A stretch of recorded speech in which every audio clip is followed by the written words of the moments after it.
হাসিনার পলায়নের পরে শরীয়তপুরে এবং সারা বাংলাদেশে এই জনসভা আমাদের করতে হচ্ছে, কারণ এখনো ফ্যাসিবাদ চলে গেছে, দোসররা রয়ে গেছে,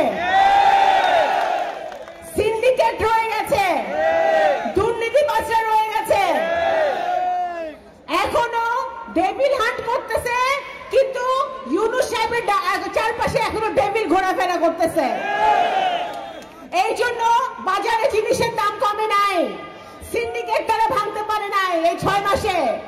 এই যে হাজার হাজার কোটি টাকা দুর্নীতি হয়েছে, একটা পয়সা ফেরত আনতে পারে নাই।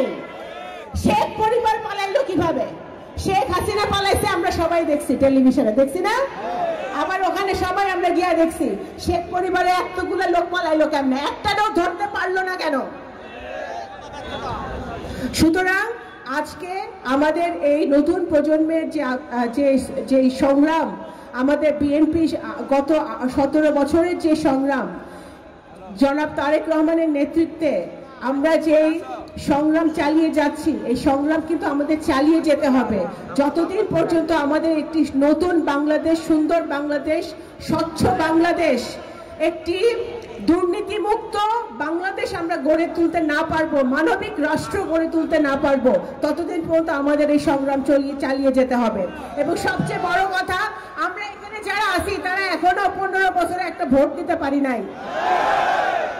এই ভোটের ব্যবস্থা করতে হবে এবং যত শীঘ্রই সম্ভব এই সংস্কার তো চলমান থাকবে। সংস্কার বিএনপি সংস্কার প্রথম এই বাংলাদেশে 27 দফা দিয়ে শুরু করেছিল, যেটা এখন 31 দফা জনাব তারেক রহমান ঘোষণা করেছে।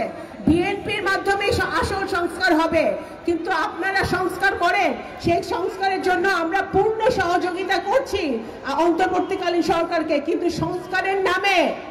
সংস্কারের নামে যদি আপনারা কালক্ষেপণ করেন, তাহলে হাসিনা কিন্তু ভারতে বৈশা বৈশা ডায়ালগ মারতেছে, আর তার এই যে দোসররা আছে, দোসরদেরকে উস্কানি দিতেছে।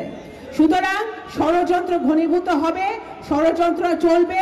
এবং আরেকটি কথা আমি শরীয়তপুরবাসীকে বলে দেই, আওয়ামী লীগ আপনাদের ঘাড়ে উঠে, আপনাদের ভিতরে ঢুকে যেন ষড়যন্ত্র করতে না পারে, সেই দিকে সাবধান রাখতে হবে।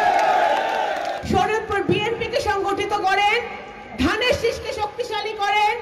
আমি বিশ্বাস করি আপনারা যদি ঐক্যবদ্ধ হয়ে কাজ করেন, শরীয়তপুরের মাটি হবে তারেক রহমানের মাটি, তারেক রহমানের ঘাঁটি, শহীদ রাষ্ট্রপতি জিয়াউর রহমানের ঘাঁটি, ধানের শীষের ঘাঁটি। সুতরাং আওয়ামী লীগকে আপনাদের মধ্যে ঢুকায় ষড়যন্ত্র করার সুযোগ দিয়েন না।